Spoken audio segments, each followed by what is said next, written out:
Hi, everyone. Thank you for joining us for tonight's event. My name is Kim Sutton, and I'm the Chief Customer Officer at Powell City of Books in Portland, Oregon. Before we begin, I want to encourage you to check out our lineup of upcoming virtual events by visiting our website at powells.com. This week, we also welcome Craig Hill and Matt Rostadowski, Carlos Fonseca, Matt Ruff in conversation with Christopher Moore, and Zach St. George. Check our online calendar for dates and times for these exciting events. Please remember to follow us on Twitter, Facebook, and Instagram. You can sign up for our weekly events emails at powells.com. Tonight, we're honored to welcome Jenara Nerenberg in conversation with Maya Dusenbery.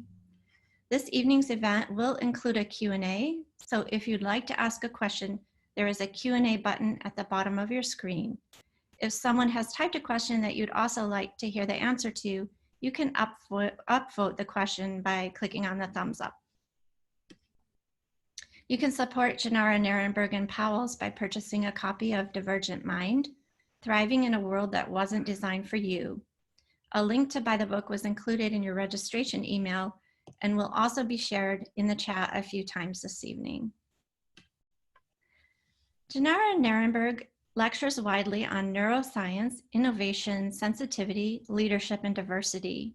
Selected as a Brave New Idea presenter by the Aspen Institute for her work on reframing mental differences, Jenara is also the founder and host of the Neurodiversity Project, hosting events with best-selling authors in science and medicine who push for innovation in research and advocacy.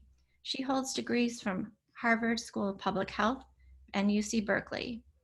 Her book, Divergent Mind, is a deep investigation into what the secret lives of women with synesthesia, autism, ADHD, high sensitivity, and sensory processing disorder can teach the rest of the world, especially in this moment of solitude and crisis.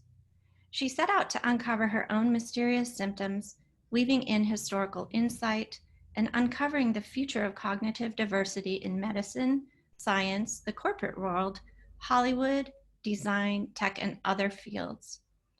Sharing interviews with leading scientists and neurologists and women with misophonia, dyslexia, SPD, and more, Nerenberg uncovers how these brain variances often present differently in women, dispelling widely held misconceptions.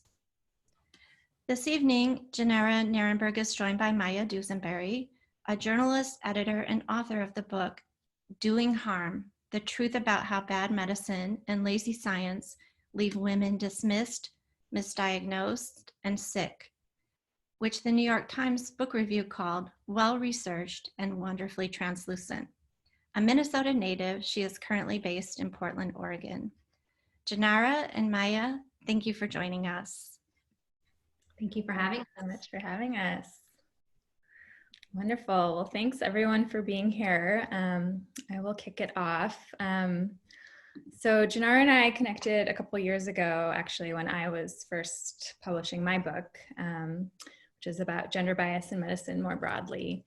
And I remember being just very excited to hear about the project she was working on, since it looked at similar themes and how women are consistently failed by a very male-centric medical system, but was also very much focusing on conditions that I was not going into much depth in my own book. So it seemed like a very complementary project. I'm so glad that 2 years later, we've been able to interview each other multiple times now about the kind of intersection of our interests. But Divergent Mind is really about a lot more than the medical system.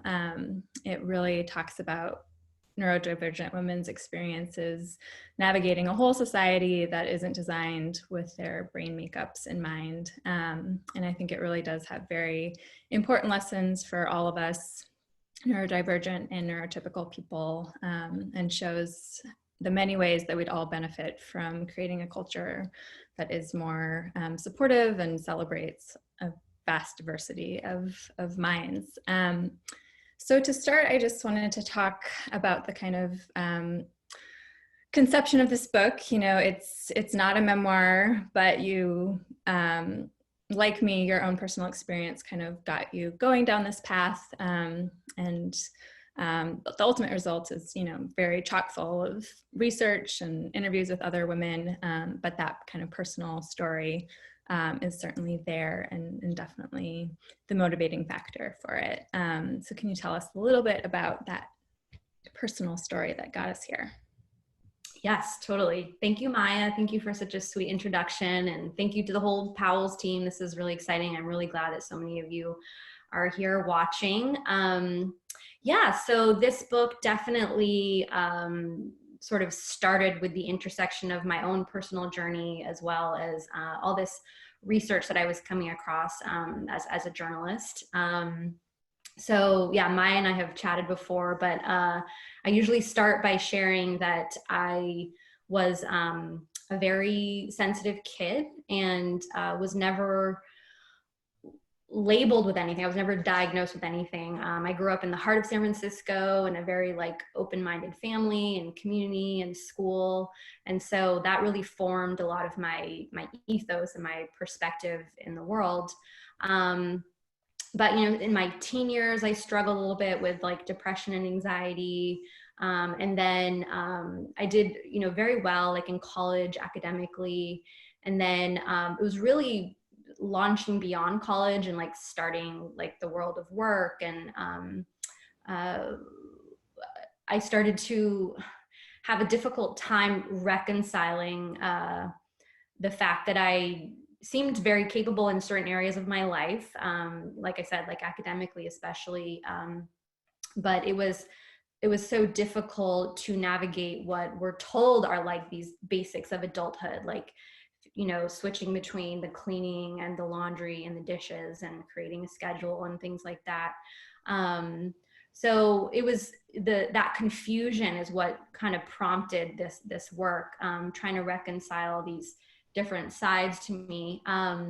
So yeah, this theme of sensitivity was there already, and then sort of once I was launched out into the world, it got more confusing. So yeah, I basically had to really figure things out. Yeah.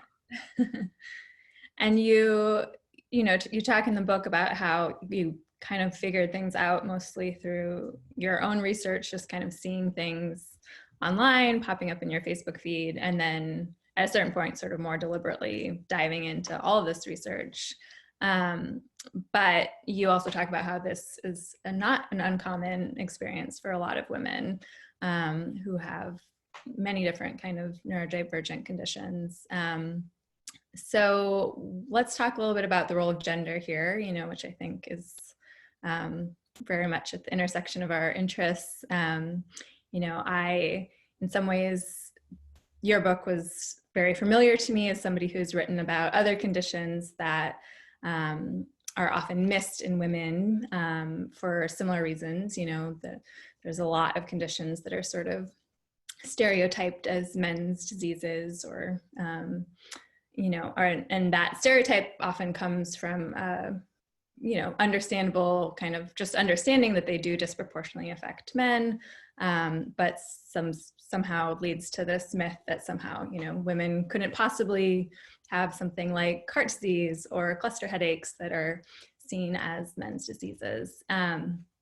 And in at least two of the conditions that you really focus on in the book, ADHD and autism spectrum disorders, that seems to be a very big part of the picture. But you also talk about how the reality is that we have focused our research on men and boys with these conditions, and so they often look different in women and girls. So can you kind of explain how they do look different and why those differences are missed often for years or decades? Yes, totally. Yeah. So to your point, I'm so glad that we're in conversation because, your book was so important, especially with the strong focus on autoimmune health conditions and, it just froze for a minute. And then, my interests and, have, pretty consistently been in the realm of mental health and psychology and that kind of thing. So this book, it's Divergent Mind, right? So it's in case folks don't have the This is the hardcover. I'm hearing a lot of people getting the audiobook actually, which of course makes sense for this time. But yeah, so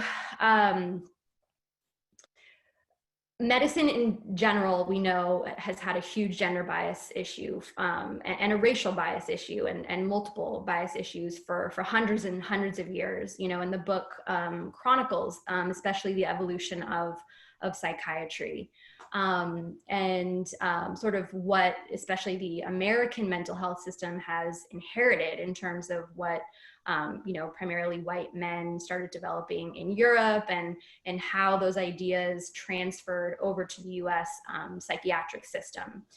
And so, you know, as you know, up until the 1990s, there wasn't a lot of pressure to include women in studies, and it takes so long for what happens in research to, you know, get sort of translated into practice, right? And so I think we're starting to see that a little bit now with something like autism and ADHD, but it's taken a long time. And then meanwhile, you have all these like media stereotypes that build up about what these things look like in men or women or non-binary folks. So we do have some research. We have a lot of like anecdotes and qualitative interviews with women who either have been diagnosed with ADHD and autism or identify with these traits, right? Generally the consensus is that because of how folks are socialized, like something gender socialization, you know, women and girls are often sort of rewarded for blending in and picking up on social cues. And that's like something we kind of pass on in our culture, especially in American culture, is, you know, you're kind of fitted into this box or into that box when it comes to gender.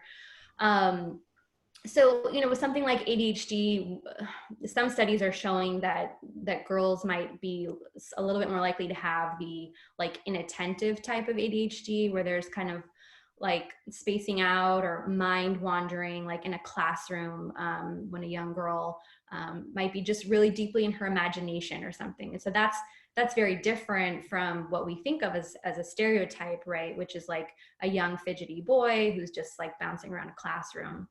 And then this, you know, with autism, I find this question very interesting because I think of it like, you know, we have this like internal world and then we have the external world, right? So a lot of women and girls who might not appear like classically autistic, internally, there is so much emotional strain there to try to appear like so-called normal. And we refer to this as masking or camouflaging. But then in the meantime, what you get is a lot of anxiety and depression and shame and all these layers. And, you know, it's something I talk about a lot in the book is that, you know, a lot of times therapists do stop there, right? They stop just like, oh, it's anxiety, it's depression. And there's not that deeper probing of something neurological or something sensory based. And so that's why we have this huge gap, this like gender gap, and you know, what's often referred to as like the lost generation of women who, you know, it's like they haven't been able to fully like claim their stories, you know, because there's so much information missing. And then there's so much information that's missing in terms of the narratives that we hold in our culture. So yeah, that's a little bit more about the gender lens. Yeah.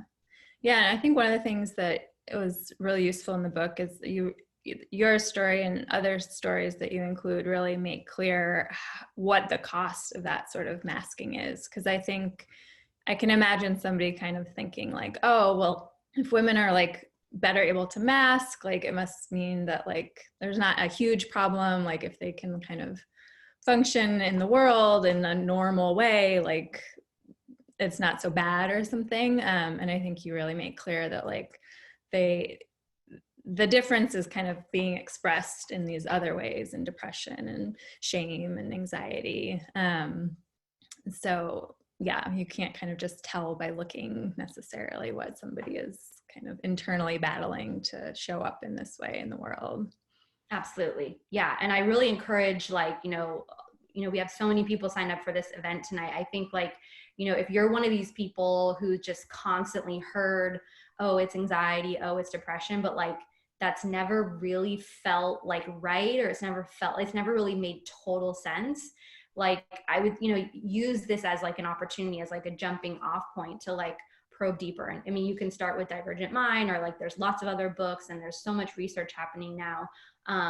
So like, like Maya, with your book, I think it's important that people are able to advocate for themselves, and I think it's, in some ways it's kind of a shame that it's come to that, that it's on the individual to like master all this research, and that, that our system is such that, we can't go to the so-called experts to like figure these things out. But that is where we're at. And so, it is important to be informed.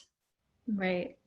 Right. I mean, that's definitely another thing I wanted to talk about. Another obvious area where your book really resonates with my research on different patient communities, but who have a very similar kind of dynamic where we're seeing how important the internet is for allowing women to kind of either go online and diagnose themselves if the medical system fails to, for whatever reason, which happens all too often, and just to kind of find those communities of other patients who are experiencing the same thing, and can kind of validate your own experience, especially when it comes to conditions that are very marginalized and stigmatized in medicine and or in the culture more broadly. And I think you have a really wonderfully nuanced kind of way of talking about diagnosis in the book, and kind of, obviously going into all of this history about how medical labels can be so pathologizing, and your book is rooted in this framework of neurodiversity, and not pathologizing these conditions as abnormal, but at the same time you really show how validating and empowering it can be for people to kind of get a name for what they're experiencing, and sort of recognize that it's a common experience that other people have. So can you maybe talk a little bit, about that sort of, seems like really kind of collective diagnosing that's happening online, and then also the sort of pros and cons to going a more formal route to get a diagnosis from a medical expert? Yes, sure. Yeah, I think it's a really important topic. And I'm supportive of people who want to go either way, right? And I think, like you said, like there are pros and cons. For me personally, when I came across all this research, and, my background is in public health, and I was seeing that there was this gender bias issue, and I had already seen like several therapists. And so like, and again, it was always like anxiety. And I was just like, this doesn't add up. Right. And so I was like, okay, well, I'm going to kind of equip myself, right? I'm going to, I have this background, let me just dive into this research. Mm-hmm. And for me, like that was enough. That was sufficient. I felt like, okay, this information, this framework is very healing. I have all this information. I can work with this. I can grow. I can make changes in my life and with my family and friends and colleagues, and that was good. And I've heard that from many women.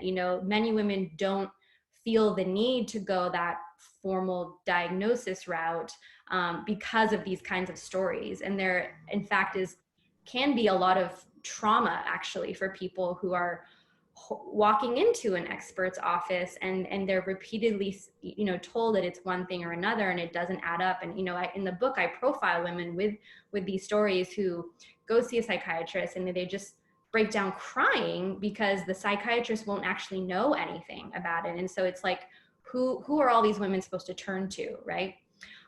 So then the other route, which obviously is also like totally fine and common, which is seeking a formal diagnosis. So that is incredibly, of course, validating and helpful. And it's very useful for people who are, in school and who really need like this diagnosis to request accommodation. That's hugely important. Also at work, right? Like, what are your needs at work, and your colleague, your boss needs to know, so, I'm a writer, I work from home, I'm not a student. So it's just I really encourage people to take this individually, right? Like just figure out what works for you and what's really going to serve your needs. Over in the UK, I hear tons of stories about people having to wait like several years to get a formal diagnosis. So it's just, it's very mixed for each person. And I know something we've talked about before in terms of like this question of diagnosis and what it means. And it's true within psychiatry, these labels evolve, right? And they're human made, they're literally man-made, right? Like it's often men who are at the helm of deciding what goes into what box, and so I was going to say something else about that, but well, yeah, I know we've talked before about, I think the internet has been very powerful in terms of bringing people together to share stories collectively. And I think what I would like to see going forward is if these diagnoses are actually arrived at more in that collective manner, like we define it for ourselves, like very like bottom up, right? Like hearing from the people and kind of figuring out what should be clumped together and what shouldn't. Because oftentimes that is different from what the experts think. So yeah. Yeah, absolutely. So maybe shifting a little bit to sort of the broader themes of your book beyond just the kind of challenges within the medical and psychiatric establishment. You also point out that 20% of the population is neurodivergent, and the world is not set up in a way that's very friendly to them. And so you look at various ways that we could sort of remake our society to be more hospitable to this minority, and everything from our work cultures to our interpersonal relationships, to the way that we design our built environments. And I think one thing that was really interesting to me reading that as somebody who's pretty neurotypical was realizing just how much like those proposed changes just seem like good ideas, period, that would be super helpful for everybody. And I really love that quote in the book that's like, autistic friendly design is just like good design. Like it's not really rocket science here. It's like we should put more attention to like how our environments and colors and lighting affects us. And I was like, oh yes. So yeah, what do you feel are like the biggest ways that, well, I guess first, what are the most kind of urgent needs for neurodivergent people to better be able to exist in this culture? And also, what are the kind of big ways that we would all sort of benefit from those kind of changes? Yes, totally. So I think, it's interesting. I think that right now is an interesting moment to talk about this, of course, because with everyone being like forced to kind of stay at home for so many months. And, I'm hearing this a lot from just wider society. Like it's all over the news about people kind of learning more about themselves and how they operate or their families, and wanting to possibly create like a shift in how we function and how we relate to one another. So I think, well, it's interesting. Like, so my book, Divergent Mind, since it was launched from my personal experience. So like, I, as a neurodivergent person, I am very like sort of, as a journalist, I do interact with people a lot, and I'm sort of integrated into this sort of world of like ideas and events and knowledge sharing and that kind of thing. So that is the world that I know best, right? And there's so many books on this topic, and so our books can't reflect everyone's experience. But being based in San Francisco, especially, and I reported on tech and business for Fast Company magazine for a long time. So a lot of the people that I interviewed and sort of the circles that I know come from more of like this world, right? So when we talk about how to design differently or how can our workplaces change, that's what I focused on. That's what I know. That's what's authentic to me in my experience. So, it's, there's many ways to answer this question. I did talk to a lot of therapists actually who are in their own practices trying to change things. Like, so if they know that someone is autistic, walking through their doors, having the lights dim, not having any strong smells, having different like materials to that are very like comforting and not like irritating, things like that. So therapists are starting to get a little bit more aware of these things.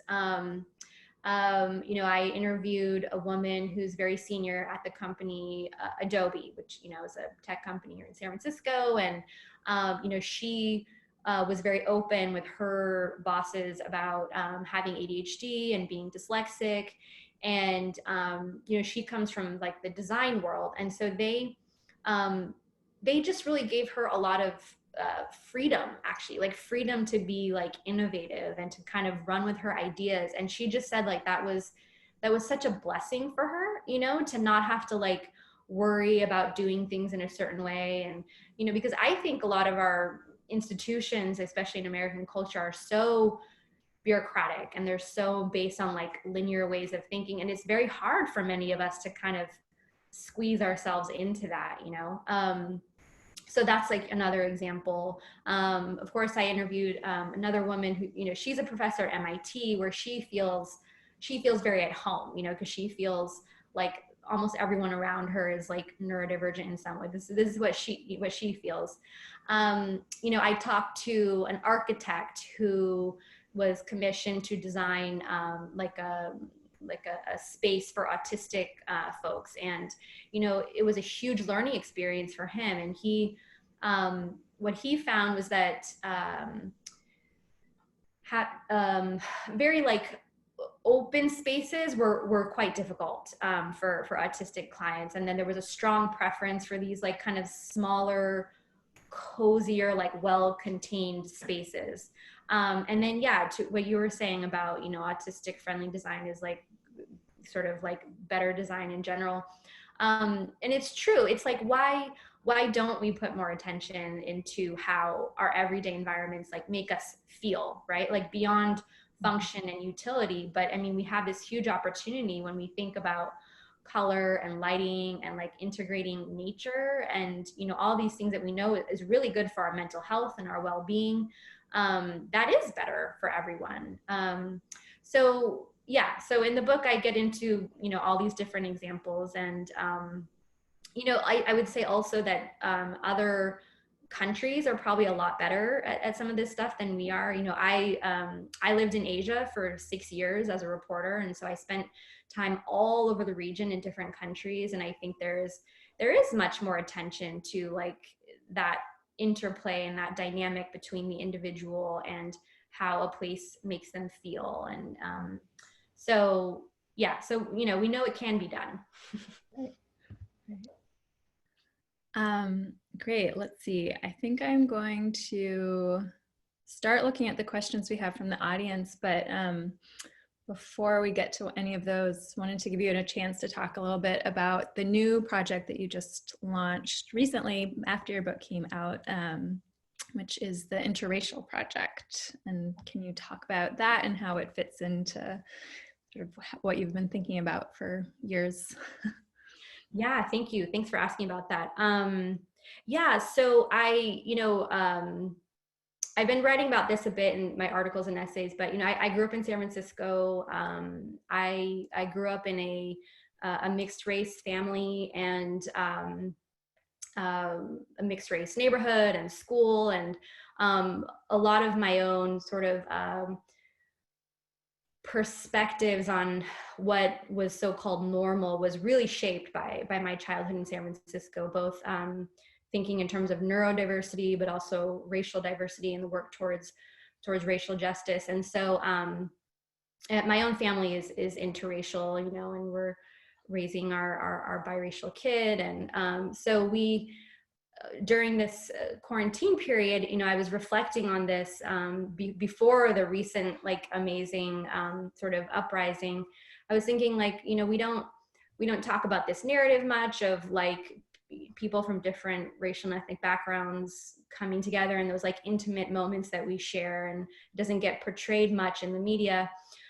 So I just started reaching out to other families and other writers and creatives to create more dialogue about this. So yeah, it's called the Interracial Project, and we've launched it on Instagram, so everyone can check us out there, Interracial Project. And we had Roxanne Gay and her wife Debbie Millman on, and we had Ravi Cabot-Conyers, who's from the Netflix show Black AF.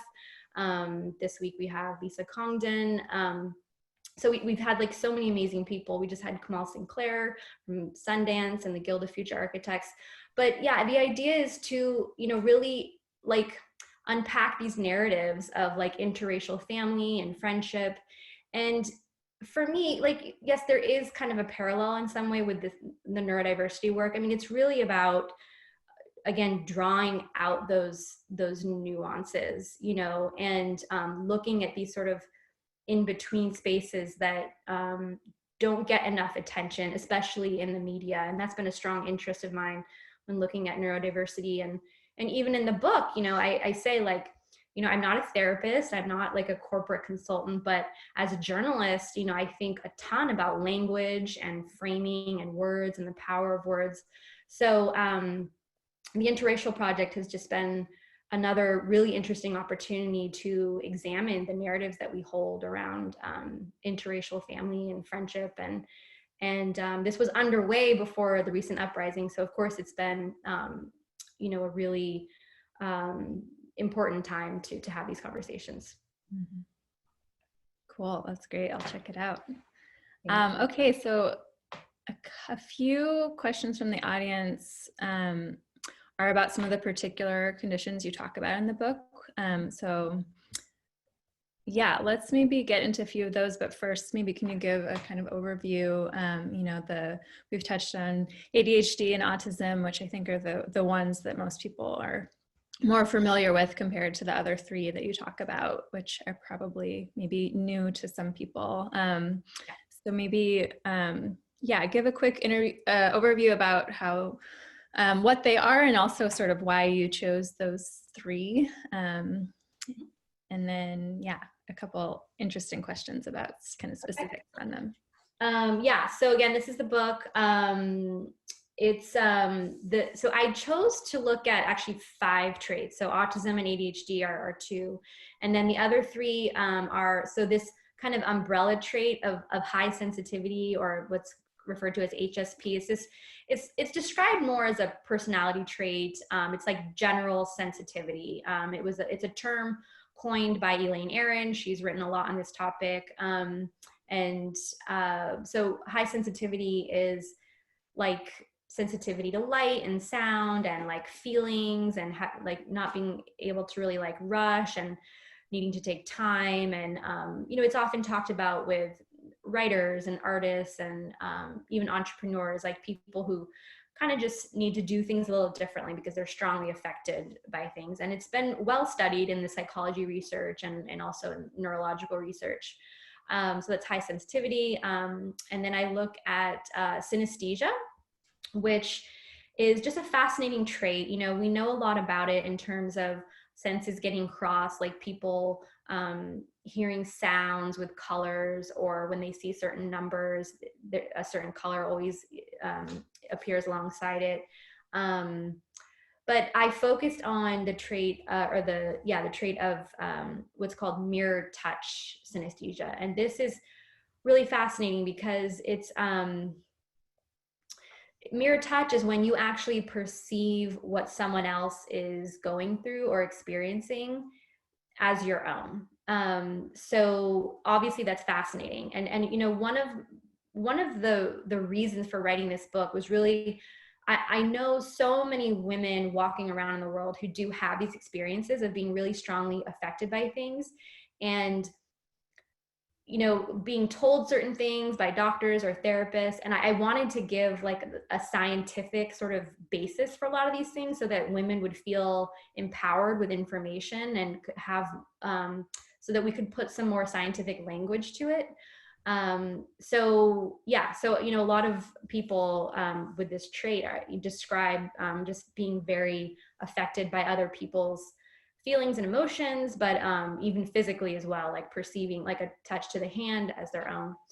And then I also looked at something called sensory processing disorder, or SPD for short, which is better studied with children because it's just more noticeable, but it's like often seen with a sensitivity to certain textures, like not being able to tolerate certain textures, also easily getting like a little discombobulated and disorganized, like in terms of like your sense of space and like balance and things like that. So I looked at all 5 of these because they all have sensitivity as like this common thread. And so I wanted to really flesh this out for people to be able to parse through like, okay, well, this resonates with me or this doesn't, or like, oh, finally this thing like really explains it. And, you know, to have, you know, a word or a label. So yeah, that's why I chose those 5. Mm-hmm. Yeah, I mean, I think this gets a little bit at this question. One question somebody asked is about HSP and what your thoughts are about whether it's often really autism. And it seems like part of what you were showing in that book is that there maybe are like traits that kind of cross all of these different labels, but I'm answering for you now. Yeah, how do you kind of see these 5 interrelating perhaps? The 5, or specifically the autism and HSP, or well, specifically those, but maybe okay, yeah. also the others. Yeah, I mean, so with that question around those 2, it's really interesting. Definitely people who are covering these topics get asked it a lot. And Elaine Aron, who again coined the term HSP, she's pretty clear that they're separate. But it's, you know, it's the reason why it's not so clear is because this is all man-made, right? I mean, we're all deciding what goes in what box and what goes in another box.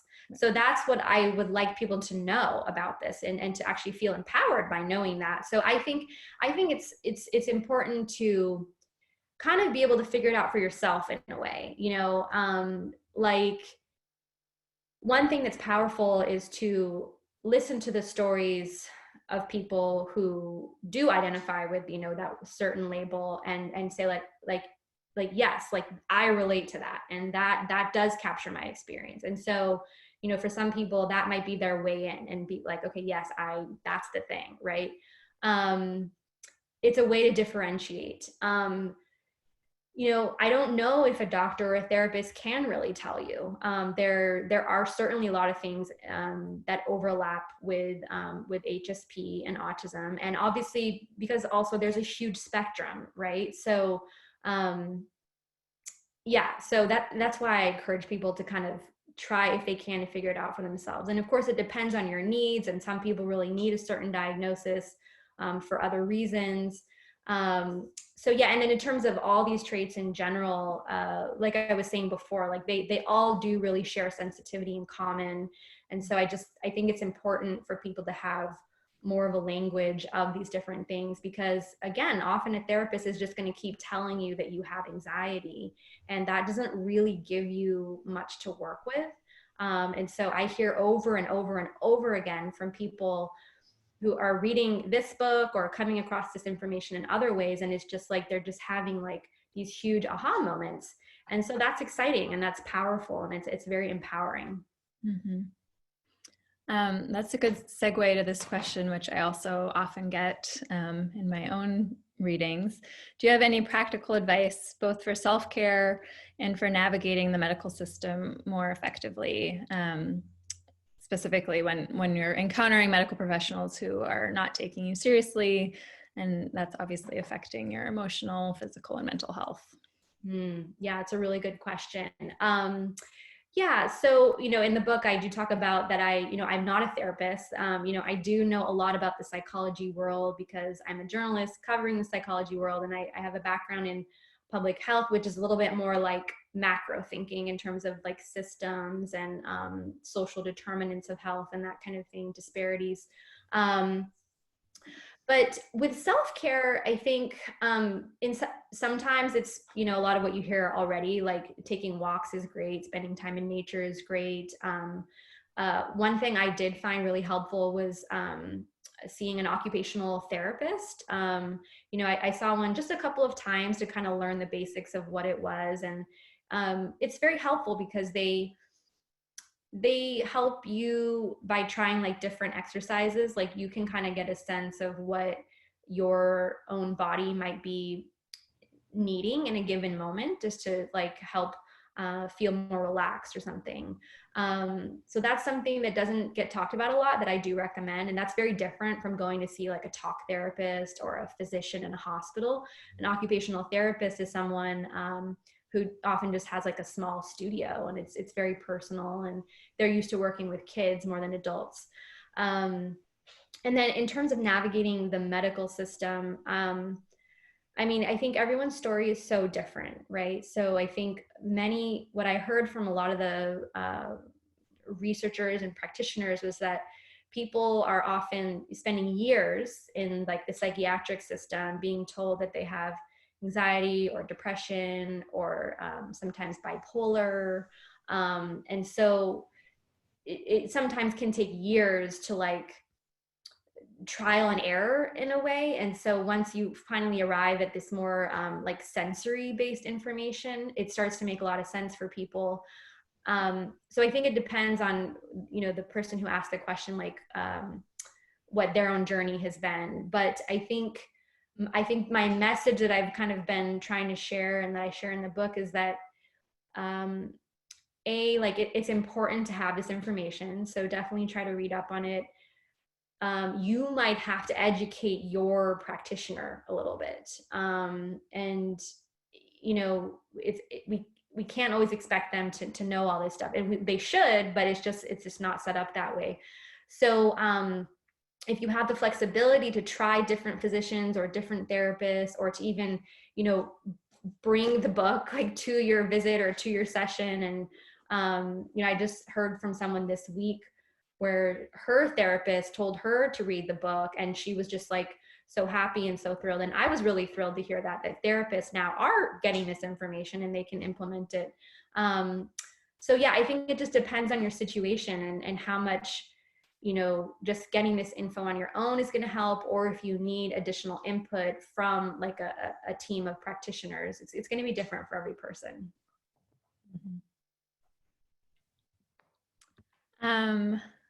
Another question soliciting some advice.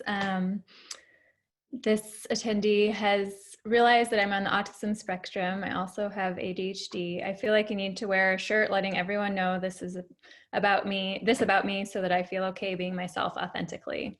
Like I have to start every conversation with, I'm autistic and ADHD. Please accept me as I am.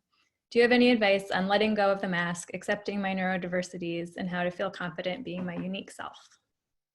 That's such a great question. Thank you for asking that. And thank you to everyone here. This is really it's wonderful to connect with everyone. So yeah, this is so important. And, you know, I'm like a few years into this journey, right? So I have to kind of think back to like, what was it like in the very beginning? You know, it was actually 4 years ago that I started, you know, figuring out all this stuff. So back then when it was sort of new, and it definitely, well, as a writer, I actually started writing about it. You know, I started just sharing like social media posts and that kind of thing, and just sharing what I was going through. I mean, certainly I was talking to my family and my friends, like slowly kind of one by one opening up and, you know, saying like, I think there's this and there's that, and I read this research. And so it's like a gradual process, right? And there will also be trial and error in this process, you know, like some people are going to be super confused by it, you know, because especially if you don't match like what the stereotype looks like, people are going to just want to ask a lot of questions. Other people might have like a friend or something who went through a similar process, and they're going to be like, oh yeah, cool. Or they might be like, oh yeah, I have, you know, ADHD too, or something like that. A lot of people actually do have some experience with this, and you'll be surprised. So I think as you get more comfortable sharing and you figure out how you want to approach this as well, you will start to feel like that mask, you know, has shed. And also you won't feel the need as much, to be honest. Like once this all kind of just gets integrated into your life and who you are and people around you kind of know it, it just becomes like your new normal in a way, right? It's just like, okay. And then you just carry on with everything else in your life. So, you know, just take it easy, take it slow, gradually open up as you're comfortable. And in the book, I do talk about this quite a bit, you know, about like sort of that process and what's it like. And yeah. Well, we have one question from somebody with synesthesia who asks, how do I harness it for creative endeavors? Which reminds me that we really didn't talk in the conversation that much about how many gifts there are to neurodiversity, which is another big message from your book, that, you know, we think of these things as problems for the most part in our culture. And yet, as the neurodiversity community knows, that is, you know, while there may be challenges, there are also a lot of benefits to having these unique kinds of brain makeups. Yeah, it's a great question. Yeah, I mean, I think that, you know, and I talk about this in the book extensively, that what neurodivergent folks, what the way their minds operate and the way, you know, we live our lives, often with a lot of innovation, you know, we do have a lot to offer to the world, you know, in terms of like just problem solving and like different ways of relating to people, and the way we value humanity and people and systems, and seeing things through these different lenses is hugely important. So it is important, of course, for everyone to know these gifts. And specifically with synesthesia, I mean, it you know, it could also depend on what type of synesthesia you have. There's so many different types, but certainly a lot of artists use synesthesia like in their painting work or their sculpting. I also hear from therapists, massage therapists who have synesthesia, who just feel like they can really figure out what's going on with someone, because they, again, have that sort of like mirror touch component. Yeah, so I think it kind of depends on what kind of synesthesia you have. And of course, in the book, I talk a lot about Joel Salinas, who is this incredible neurologist at Harvard Medical School, who he has mirror touch synesthesia and multiple forms of synesthesia. And he wrote a book about what it's like to be a physician with synesthesia, and how powerful that is, you know, and how effective it makes him as a physician. He wrote this great memoir, and he also talks a lot about also having to balance that too. You know, it comes with so much like heightened empathy all the time. And I really love talking to him and interviewing him for the book, because he is also a great example of what can happen in our medical system when someone does adopt this kind of neurodiversity framework and this way of thinking, because he relates to his patients and his clients very effectively. You know, he's not, what he talks about, and which I really like, is using labels really like only when needed, right? Like if someone's expressing distress, and you know, it would be really useful to have something, then like, great, like, you know, let's talk about this label. But he doesn't want to like overuse them, right? Because we don't need to, he doesn't want to pathologize difference. He doesn't want to make more of it than it needs to be. Yeah. This is a good question. Have you found that there are any countries that are actually supporting and diagnosing these conditions for women effectively, so that there's less hesitation to seek out care? If so, can our US healthcare system learn from these models? Yeah, that's a very good question. And I think it's really important. And, you know, there's a lot of great information, I think, coming out of Australia and the UK. And I have friends and colleagues in these areas, and I know that they would be critical of their systems, you know, as we all are. But the fact is that there actually is more information, more awareness, like public awareness, especially when it comes to women. And there just seems to be like more like organizing and like openness to talking about these things in Australia and the UK. In the US, I just feel like we're kind of behind on this conversation. And it seems a lot slower to kind of like push the narrative and to kind of change like the stereotypes and reframe how we talk about these things. So yeah, I think Australia and the UK do seem to be like decent examples. What is your view on giftedness? What is my view? Yes, giftedness is a really interesting topic, and there's been a ton of research on it, and there's a ton of books on it, and I do know a lot about the field. I didn't focus on it a ton in the book, just because, you know, there is so much out there already. But certainly giftedness often does intersect quite often with all of these traits, whether it's high sensitivity or autism or ADHD. You know, in the studies around giftedness, it does seem like high sensitivity often does come along with that profile. You know, when you look at the studies on giftedness, there's kind of this general like profile of like deep curiosity. You know, there's often a very questioning nature. There's an intensity there, and a sensitivity, and from a young age too, you know, a sensitivity to, you know, really like picking up on things. So, you know, I actually think that's another thing that is in need of reframing a bit in our sort of media culture. Is it doesn't always mean this like intense like academic thing. Like it's actually often it's a way of sort of relating to the world and being oriented a certain way. And, you know, some of these terms are interchangeable in a way.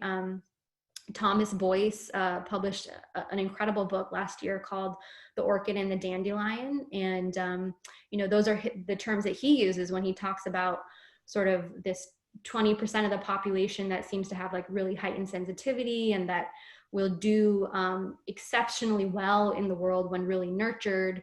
And then on the other hand, when there's like a lot of negativity for these really sensitive kids, it's really hard for them to thrive. And then he refers to the 80% of the population as more of the dandelions, like the folks who can kind of just go with the flow in general and are not as strongly affected.